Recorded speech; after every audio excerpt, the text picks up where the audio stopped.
that was the point where I was like, this isn't how life is meant to be. So I did some research and I came across this TED talk about matrescence. And matrescence is the transformation a woman goes through when she becomes a mother, just like adolescence, but it's not a term that we are used to within society. And when I watched this TED talk, I just burst into tears because this was something real. Hello and welcome to Make It Work, the bi-weekly podcast where we uncover inspiring stories of modern working mamas in Asia who have redefined their career paths whilst putting family first. Hi, Sarah. Hi. How are you? Excited for our conversation today? I am very excited. I am thrilled to have you on. When I got connected with you, I read about what you're writing about in LinkedIn and all the great things that you're studying, both well inside and outside of your workplace, Yep. helping working moms like yourself, myself. And I knew that you had so much to offer. So thrilled to have you here today, Sarah. Tell us about yourself in 2 minutes or less. And so my name is Sara Pantry. I am originally from the UK, but I have been living in Singapore for the last 8 years. I originally thought I'd come for 2 years and have been here for a lot longer. Because I met my husband here, we got married, had a baby. So this really feels like home now. I currently work at LinkedIn as a senior workplace leader for APAC. And previous to that, I worked for the British Embassy doing workplace and corporate real estate. And pre that, I was in London working for Burberry. So a lot of experience on workplace culture. And very recently, since I had my son, the world of matrescence, which is something that I'm very passionate and looking forward to talking to you about today.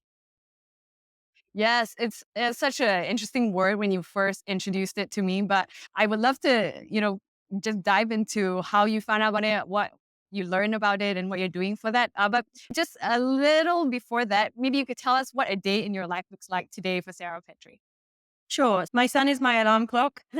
He usually wakes up around 6 a.m. So that's when the house gets up. And we get ready together. So we sit down and we have breakfast as a family. I always start my day before that with a little bit of gratitude of what I'm thankful for before I even get out of bed to set me in the right mindset. And then, yeah, up with my son, breakfast together. We always have a bit of a fight who's if he's going to do his teeth or not, get him ready for nursery. When he then goes off to nursery, I often have a quick swim or some sort of exercise before I start my day. And then I head into the LinkedIn office and have my day at work, which is often lots of meetings. I want to say back to back, but it's not always back to back. But meetings, and I have a larger reach within APAC. So that's often could be in Singapore, Australia, KL, and then come home around 5:30 and spend a couple of hours with my son either playing or going down to the pool. And then he goes up to bed at 7. And then it's time for me and my husband before we go to bed. Nice. Sounds really packed. And I know that besides just work, you are very involved. You have a lot of extracurricular activities with your LeanIn circle, and I mean, you're doing different talks and things like that. So, yes, tell us how you do all you do. I think it's an interesting question because it's something that I've had to kind of learn and relearn since I became a mother. Because obviously, Luca and my husband as a family are my primary concern. And I wanted to be the best mother and the best wife that I could be. However, that image in my head of what that meant, as well as having a career, collided. So I've had to kind of relearn what that means. And it sounds crazy, but actually teach myself that when I do less, I achieve more. So understanding that I need some time for myself, whether that would be the swim in the morning or actually even on my commute to work, where I do meditation or some reading, and really looking at what I'm doing that kind of builds my energy, which is often around speaking to other people or working on something that I'm passionate about, actually makes me a better wife and a better mother for Luca. So being able to incorporate those into my day to day is really important. And kind of finding those micro moments of joy or what I'm grateful for or what's building my energy alongside some of the other pieces. So yes, I do a lot, but there are things I'm really passionate about that let me work towards my purpose, I feel, and the bigger picture of how it can help people.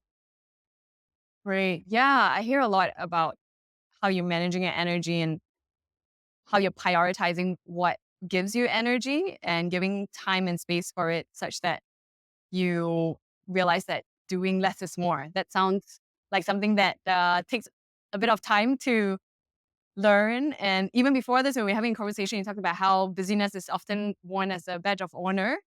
So I Yeah. guess that's, yeah, something related there.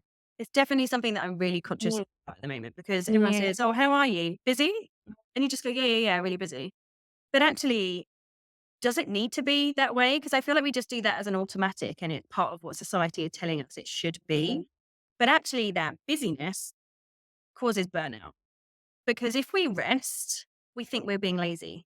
Like if you're sitting down and doing nothing, we think, well, and I've got a massive to-do list to do and I should be doing that. So if I'm not doing it, I'm being lazy, which means that you always keep going and you're always moving forward.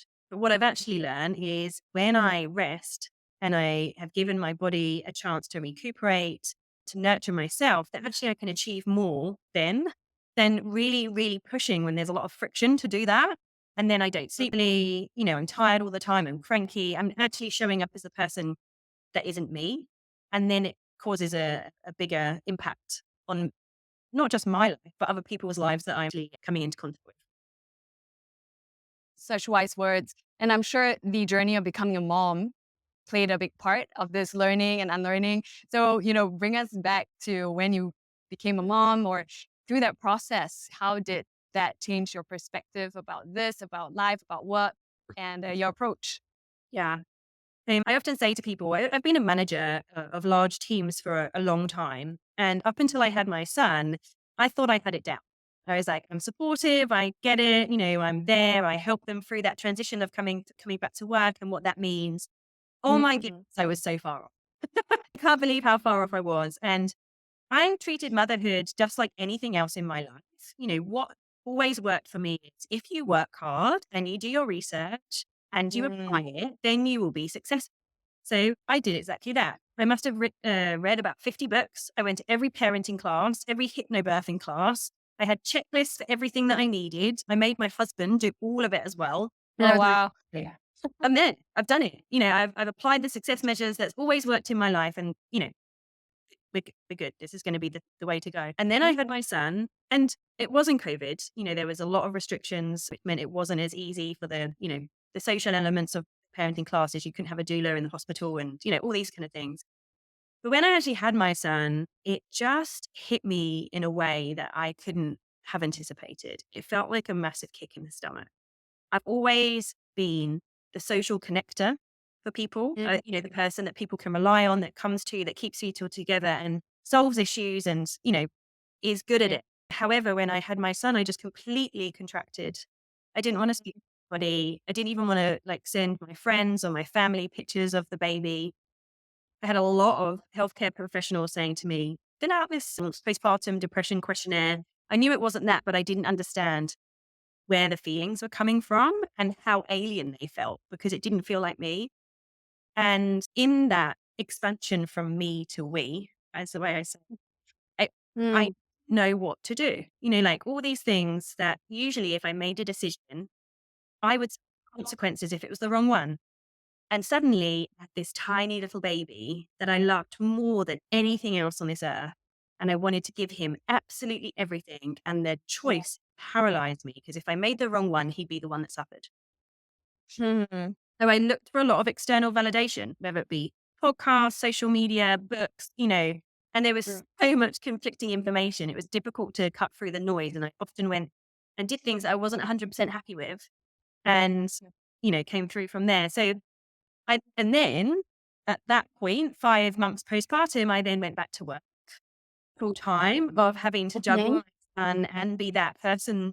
I'd always had a successful career and was always achieving, and they just collided. Like I didn't feel like I could be the mother that I wanted to be. So I felt like I was missing out on so much for not being. Mm.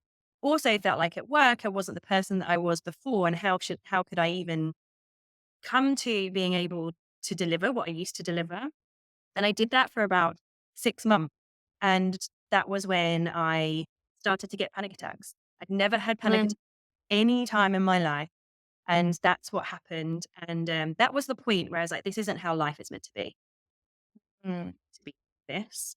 So I did some research. I just got on and did everything that I had done before and did some research. And I came across this TED talk about matrescence. And matrescence is the transformation a woman goes through when she becomes a mother. just like adolescence, but we don't know it in that way. It's not a term that we are used to within society. And when I watched this TED talk, I just burst into tears because this was something real. It's not Mm. in my head. It was a profound change in me, and it meant I wasn't broken. Because from my outside, I could see everybody getting on with it and doing well and enjoying it. And, like I just felt desperate. I was like, what's wrong with me? And Mm. that's where I came across this term. I then went and did some training with Amy Taylor Kabaz through Mama Rising and became a matrescence practitioner that teaches you how to support women through this huge transition or transformation. And yeah, that's where I decided we need to make this mainstream. People need to understand the transformation that they go through.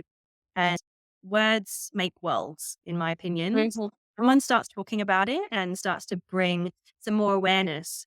What an amazing change we could make in the world, not just for us as mothers, but for the next generation, for companies, their partners. Because if the mother is thriving and happy, the rest of her family will be too. Mm. Wow, thanks so much for bringing us back to that really roller coaster period of your life, Sarah. Actually, since you've mentioned matrescence, has appeared a lot now in my feed, and you were the one who first basically educated me about matrescence, and a bulb did light up in my head when I heard that, because it made a lot of sense for a lot of the things that I personally was going through, and also with people that I was speaking with, especially through the podcast, and realizing that it's almost like a scientific natural progression of a woman going into motherhood made it and made it more legitimate, I suppose, and validated a lot of the experiences that I and other women were feeling. So for yourself, like now that you knew this was what you were going through, yeah, how did that make a difference? Yeah. In- Matrescence as a word impacts every single woman that becomes a mother. However, Mm. everyone's experience can be very different because it's personal.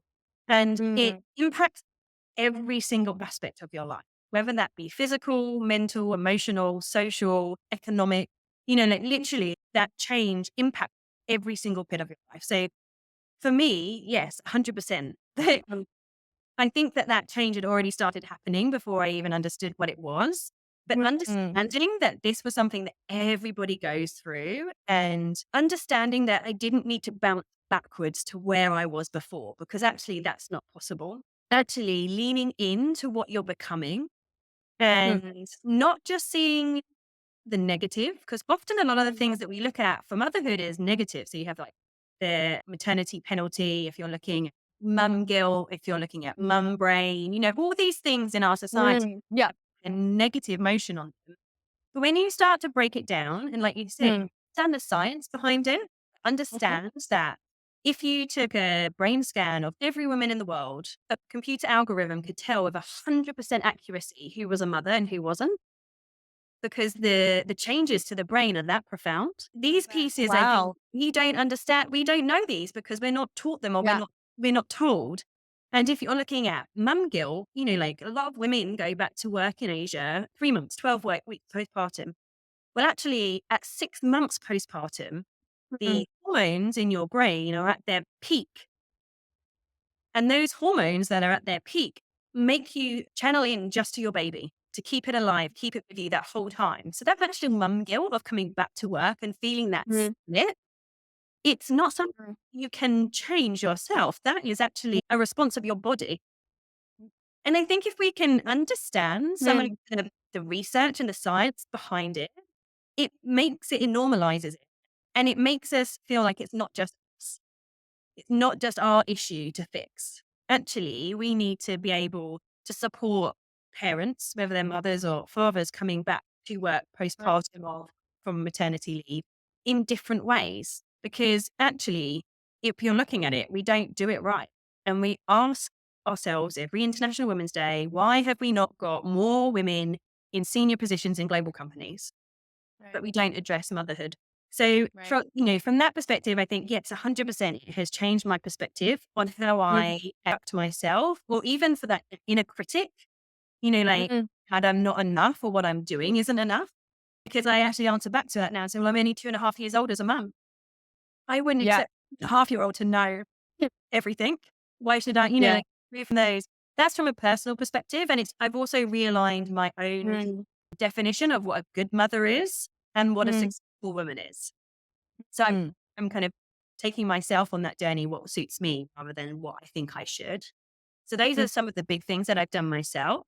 But I also feel that there are other ways that we can support each other and come together. That's why I've set up my LeanIn circle in Singapore for working mothers to be able to hold space and to share and support each other. Because when women come together to support each other, amazing, beautiful things happen. But we're taught that we should be able to do this on our own, which isn't the case. Right.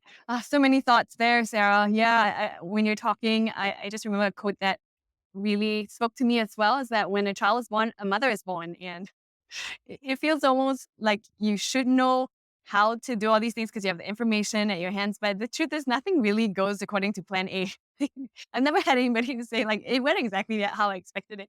And so we're continually learning, and to know that we are even just giving ourselves grace to realize that this is actually something new to not just ourselves, but even like the larger community, even the scientific community, right? About matrescence and how it is affecting, yeah, women, and how our brains, our whole bodies are changing, and that we're no longer the same person. I think that that's super powerful, and it's almost freeing, yeah, to realize that I'm just a new Sarah, right? It's just a different version of me that I'm learning and figuring out at the same time.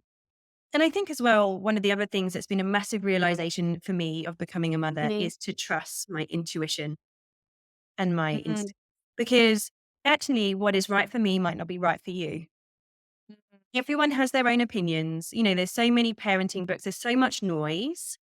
But actually, if you listen to that first little whisper in that situation, especially in motherhood, and just Mhm. go with it, even if it's not the right thing, you can change it and move it moving forward. But 98% of the time, that's what you should be doing. But we have been taught in society to trust outward sources, whether they be the internet, whether they be, books or Mhm. doctors or Experts. experts, because we don't know. But Right. actually, being able to reconnect to yourself. And that's the same thing in finding the joy, finding things that you can manage your energy. What do you love to do? Mhm. And being able to put those into your day because that makes you a better person, both at work and as a Mhm. mother. Mhm. I often say when we become mothers, we become martyrs.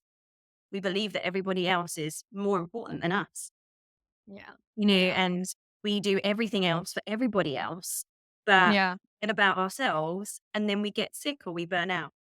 So, Right. it's how can we start Strange. breathing? Yeah, yeah. But it's Yeah, it's a strange how that's like what we expected, or how we were taught, or at least were the role models who were paraded in front of us, those who really sacrifice, and to be a mom is to really give your all and, lay your career down and things like that. I think to a certain extent it's that are a lot of costs involved, but we don't have to lose ourselves, I suppose. or even just find yourself. Mhm. Mhm. Like you say, when a baby is born, so is a mother. Like actually being able to find yourself in that, but also allowing yourself to have needs and wants and being able to set those boundaries and to be able to do some of those things is massive because it's Mm. you're going to take through no matter what you're doing, whether it be Yeah. mothering, being a partner, in Right. a role, Mhm. volunteering, however that works. Actually, Mm. these things, those skills are life skills that are invaluable. Yep. So, Sarah, how did this revelation change or impact your relationship with your spouse, perhaps? Is there matrescence? Did y'all find out if there was such a thing that men go through? Yeah. I'm very fortunate that I've got a very hands-on husband who wants to understand. And I think when I was going through those first 6 to 12 months with my son, he didn't recognize the person that was there either. And he desperately wanted to help, but he didn't know what to do. And I didn't know what I needed either. So I think, me going through and learning about matrescence, I've been able to share some of these things with him, especially around like the internal split of, wanting to go to work, but also wanting to be at home, the maternal load of being able to share out some of the responsibility. So it's not all on me, like nursery isn't always mummy. Or, if he's got doctor's appointments or other appointments that we're sharing the load more equally. and kind of going through that journey with me. They do say that there is such thing as matrescence. I think what I've been reading about is that men often go through this about 12 months after the mother. Interestingly enough, and I think that's probably just because they don't have the same physiological changes, etc. So there are elements, obviously, when men become fathers, that does impact to the same extent. I don't know, and I haven't done enough, research on it. But yes, there definitely are those kind of changes that kind of go through from.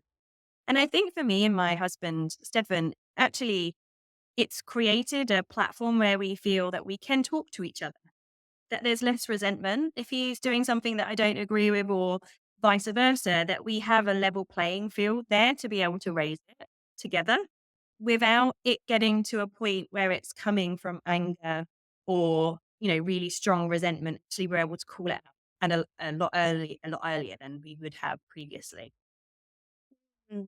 Yeah, actually, I really would love to go on this a little bit more because resentment is a common kind of experience that we feel, especially in the early years of parenthood towards each other. I think as a mom, there is a certain kind of resentment towards the husband and how, you wish they would be doing more and things like that. Yeah, talk us through how, if at all, like you all have managed to overcome that. Well, first of all, I wouldn't say I'm an expert on this because I'm going through the journey like hand in hand alongside all of you. And I don't think you're ever going to get away 100% of resentment. There are some times where I'm like, "Oh, I wish he would get up earlier with Luca, or, like he's away for work a lot and I'm not, so I'm here holding the plate, etc., etc." But I think when those kind of feelings come through, like I said, it's being able to have confidence that I can raise those in a way that is not from a place of anger, but just to explain, hey, when you're away and you do this, this means X. So when you are back, I'm going to go away, or I'm going to go and do something, or actually you're going to put Luca to bed. So there's different ways of how you can kind of share out what that means. I also think of like understanding where each person's coming from. There's some things that Mm, I really, really hate to do. mm. Washing up is one of them. And my husband actually quite enjoys it, So, he enjoys Great, like great. doing a podcast in and does the washing up. So, it's actually kind of understanding where each person is coming from to say, hey, how are we going to divvy this up? Are there things that you prefer to do that I don't? If there's things we both hate, like how do we do it together, or what do we do? And I also kind of look at it now as he Mm, does do these things. If there is resentment or there is something that I am feeling off with, it's mm, not usually it's not using it him doing it on purpose. right. Sometimes it's things that just build up and, he's unaware, the same from the other side. So it's really that kind of open two-way communication. Share the responsibilities, understand when you need time for yourself to be able to set those boundaries, but having the kind of respect, I suppose, to be able to voice what you are feeling in an Mm, environment that is conducive to have a solution. mm. Yeah. It's interesting how having a child brings out different aspect that at least to me wasn't obvious before, having children of each other that like, I mean, I knew that my husband was someone who was an introvert, but I didn't realize what that really meant. And I'm an extrovert, right? Like what that really meant in terms of what gave him energy, like being with a child doesn't actually give him, it drains it much more for him than for me actually. And like going out, like he would need to be at home.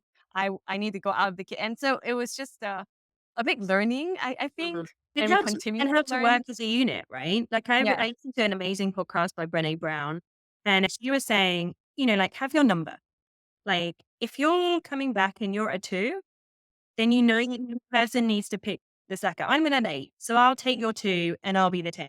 But it's the same Yeah. the other way around. Like what is that kind of transfer of energy? Because we're not always going to be on top of the world and be able to take everything as it comes. And there's a partnership there, right?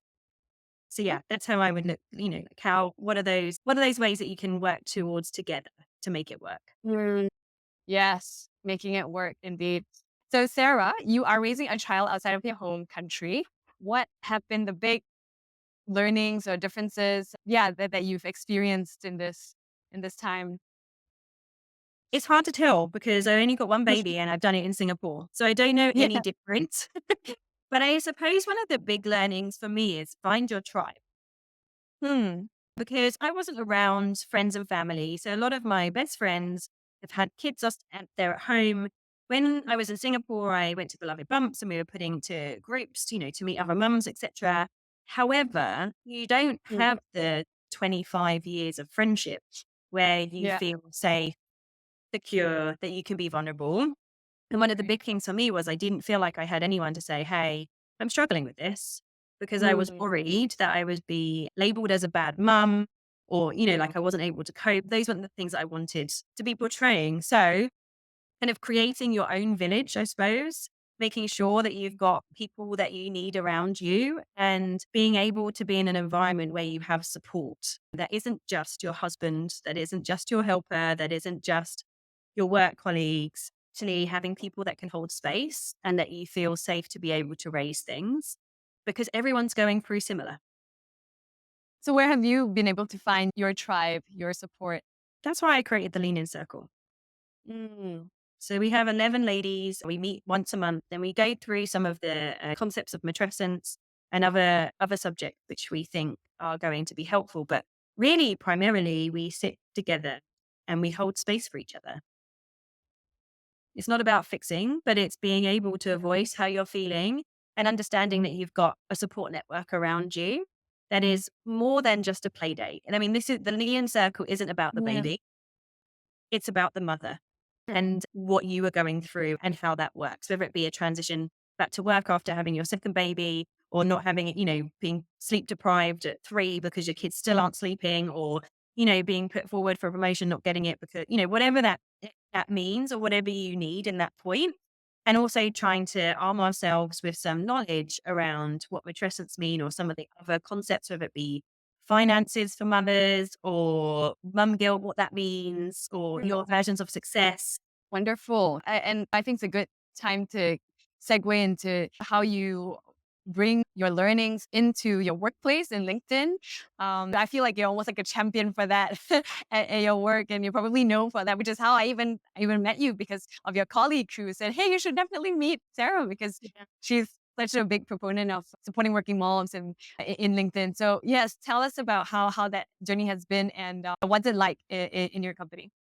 I'm very fortunate, and I know that other people aren't as fortunate as I am to be working for a company like LinkedIn because they were very focused on the person as a whole. And one of the things that I love about working for LinkedIn is that they try to make the invisible visible. So a way that they do that and in a very strong network is our ERGs, which is an employee resource group. And we have multiple like women at LinkedIn, you've got Out In, you've got Embrace, you've got so many different groups that give you belonging, I suppose, first of all, and something to be part of. And the one that I'm very active in is Families at LinkedIn. Um, and within that, I actually lead Expect.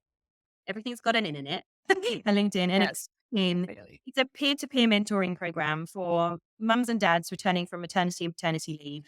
If they feel that they want to, they can put their hand up and be paired with a return to work mentor that helps Mm. them through that transition. So they can either do it before they go off on maternity leave or when they're actually coming back and help support through that transition. And the reason I Mhm. got involved with that was because I Mm. did it myself. And it was such a saving grace for me. My mentor, Olivia, was amazing and kind of gave me the permission to ask for what I needed when I was coming back to work. I was exclusively pumping. So I did a big pump in the morning, which actually meant I didn't usually finish till like 9, 10 past 9, 9:15. So I couldn't really start work till 9:30 every day. Now I was petrified to go in and say that because I felt like I had to perform in the way that I had before I was a baby, and this wasn't going to make any difference in anything what we did. But actually, just speaking to Olivia, she's like, "Well, whatever it is that you need to succeed, ask for it. What's the worst they can say? No." And obviously, they didn't say that. So it meant that I was able to set myself up for success. The other thing was that when I had those sleepless nights of zero sleep for 3 nights in a row, and I felt like bursting into tears in the office because I was just so tired, I had Yeah. someone else to reach out to that wasn't my manager. So I Mm. didn't want to say to my manager, I'm really struggling. I don't think I can cope.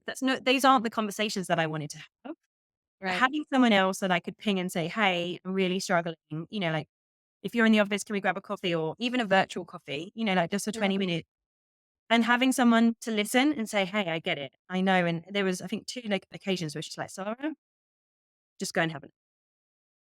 Go and have an." And Yeah. the difference that that made of having someone there that's in your corner, that understands it, has been through it, Mm. made such a difference. And I think this is why I'm so passionate about it, because often women go off and they have their maternity leave, they come back 12 weeks later, and it's like, boom, right, back to work, off you go. Here's your laptop, here's this, da da da da da da da. You know, and the transition actually, when you're looking at the science of what happens in the brain, all those changes and the chemicals that are still being released from hormones, actually that journey takes 2 years for a woman's hormone levels to return to what it is post pregnancy. 2 years. Yeah. You know, I actually feel that I didn't feel like a version of myself that I even recognized till I was nearly, a few months ago. And I'm not Yeah. saying I'm the Right. same person, but I feel like these support mechanisms need to change when we're having people come back into the to work. It's not just a week afterwards. It's not just a month afterwards. Maybe it's 6 months, 12 months, 24 months. And being able to have someone there that is a support mechanism that isn't your manager, that you can relate Mhm. and has been through it, makes a massive difference. Mm. That's the key, isn't it? That you have someone in the organization so they kind of understand the culture, they understand what you do, the kind of demands that you have, but it's not related to your work, or at least a manager. And it's so interesting yeah, I don't really hear of many such programs. I'm also curious if you have seen any difference between how it's played out in different countries or regions. So we have this program in Singapore and Australia. We're looking at actually rolling out in India and the US, but it's in the pipeline. Oh, So I think like how it's played out is different for everybody. Again, it's like saying to everyone that goes through matrescence, matrescence is the thing, but your own personal experience is going to be very different. And really, it's up to the mentor and the mentee to decide how that plays out and what they need. I think right. one really important element to highlight is this isn't a HR policy. This is something that is separate to Mm, HR. So we do have other amazing benefits that sit within that HR realm, but this is something that's done from a peer to peer perspective. So right. actually, it's done at a zero cost, and it's run by volunteers. So people, what Volunteer. to find is that when someone has been through that mentoring journey themselves as a mentee, they then join up with the mentor. Oh, I love that. Paying it Yeah. forward. Yeah, which is really lovely. And for us, it's about making sure that managers know that that resource is there, Right. because most people won't put their maternity leave in to a couple of months before they're going to go. But actually, they've been pregnant or, expecting for the last 6 months work. So, making Right. sure that we have that awareness for the leadership as well to say this resource is here for this person if they want it, is really important to kind of have that advocacy. Oh, yeah. I didn't realize it wasn't actually, a part of the benefits of the HR thing, but it's totally ground up. Yep. And I think that I can see why it's also probably not something that's, so widespread because yeah, people just didn't think about it, right? It's not it's not something in their job to do that unless yeah, you have someone like a Sarah Pantry who yeah, is advocating for it. But I think as well that it's something Mhm. that anyone can do. Like Right. it really isn't something that anyone can do. And yes, it would be amazing to have our leadership, etc., on board, because actually, if you think Mhm. about this kind of program, is very minimal cost, even if it was run through HR. All it is a matching service for mentees. You can put people through their training on LinkedIn Learning, for example, of how to be a mentor. And really, you're going through and having your own experience and supporting someone. So, if we're looking at changing the way that we're bringing people back into work and actually enabling people to stay, this is something that any company can do if you do it in the right way and it's embedded into their culture. Actually, if I'm an HR person listening to this or someone who wants to start this in my company, do you have resources that are available? Yeah. Ping me on LinkedIn, the Sara Pantry. Yeah, we don't have things on LinkedIn Learning. We do have like how to be a mentor, how to be a mentee, Mhm. how to have those kind of pieces there of those relationships. But if you are specifically looking for more information around that kind of peer to peer mentoring, just contact me and I'll happily share. Perfect. Okay, so Sarah, I had a kind of afterthought as I was hearing you. I did want to hear a little bit more about your experience with your tribe, the LeanIn community. Like, what has been unexpected? What has been a highlight for you in this? So I started this and we call it the Motherhood Collective. So it's a lean-in circle. It's a closed circle with 11 ladies in it. And it started in September last year and we meet monthly. And I suppose the thing that I was really concerned about was that nobody knew each other in Mm, this. I wanted to have a diverse kind of group of women, depending on what they were, whether they were entrepreneurs, if they're working, or if they're stay-at-home mums, etc., to be able to come together. So one of the things I was concerned about, first of all, was that people wouldn't open up. mm. However, I was so wrong, and I don't know if this is the right analogy, but it felt like the first time, it felt like we had starving people at a buffet. Because after you had gone through and said, this is a safe space, we care for each other, this isn't going to go any further, introducing yourself and being able to say why you wanted to join this circle, everything came. Wow. And that Just the was right off the bat. right out the bat. And this is what I mean. When women come together and support each Mm, other, amazing things happen. And being able to be part of some of those realizations of how we can do it differently. Like we can do motherhood and life differently in a way that we enjoy and we can be the women that we want to be and the mothers we want to be and the wives that we want to be. So I think from that perspective, it's been an amazing experience of being able to open that realization up and being able to yeah. support each. Well, as we round out our conversation here, what is one thing you want listeners to take away from your story today, Sarah? Well, if you're going to take one thing and one thing only, matrescence.